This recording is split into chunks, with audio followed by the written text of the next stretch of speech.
Ganito pala kasarap ang paa ng manok. Igisa ang bawang, sibuyas, luya.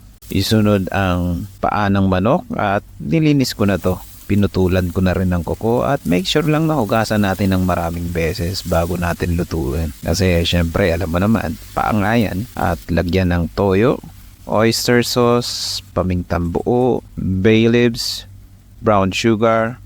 Igisa ng 5 minuto at ilagay ang 3 tasa ng tubig. Pakuluan ng 1 oras at check lang din natin ang time to time kasi tapos syempre kapag natapos ng 1 oras, lagyan natin ng gochujang or Korean chili paste, vinegar, haluin hanggang sa magmantika at lumapot. Alam mo yung masarap na nagmamantika. Sarap nitong ulamin or papakin lang kung medyo hardcore ka. At finish it with spring onion at ito na ang